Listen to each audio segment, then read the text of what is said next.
Ask the Attorney Wednesday, and Miles Mason, he's here to my left. He joins us to take your questions on child support and divorce cases. And good morning, Miles. Let's get right down to business and talk about some of the questions we have.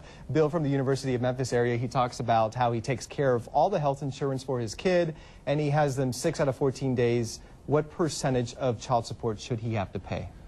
We have new child support guidelines, and if you go to my website, memphisdivorce.com, we have some links to these charts. Child support now is based on a ratio of the parent's income. The child support should be divided according to the daycare expenses should be divided according to the ratio of the parent's income, and the extra time will reduce his overall child support, but by a particular percentage that's computed by calculated by a computer program generated by the state of Tennessee. So and that's on your website? Well, you can get the links to the state website off my divorce. We'll put it on myfoxmemphis.com, so we'll have that information on there as well, the links. Also, Kathy from Bartlett, she got divorced in Shelby County. Her ex-spouse has moved out of state and is not paying child support.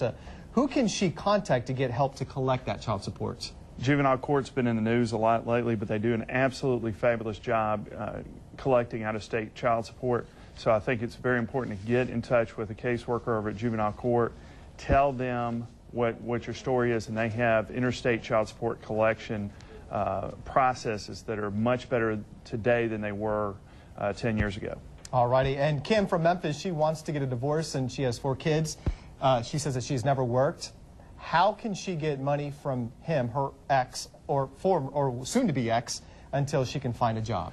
Right. First, hire an attorney. Second, file for divorce. And third, you can file what's called a motion for pendente liti support, which is a Latin phrase meaning pending the litigation, where she can get some temporary support and child support while the case is pending. Interesting. Didn't know that. Okay. And Cheryl Ann in Midtown, she says that she has an order for $200 per month child support and was getting money taken from her wages. For 1 year, she got an extra $100 per month.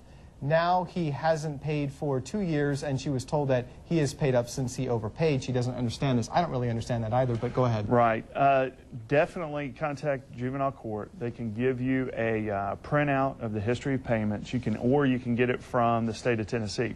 What's important is always double check that, because they do make mistakes. If you think the mistake was made, go pay an attorney to take a second look at the payment schedule and see if there's been a mistake. If there is, you may have to file an action with the court to get that corrected. And we're always talking about juvenile court, but here Amy in Munford, she says that her ex-husband behind more than $100,000 in child support, and she's tried everything, she says, to force him to pay. She wants to know what she can do beyond juvenile courts. That's a very common story.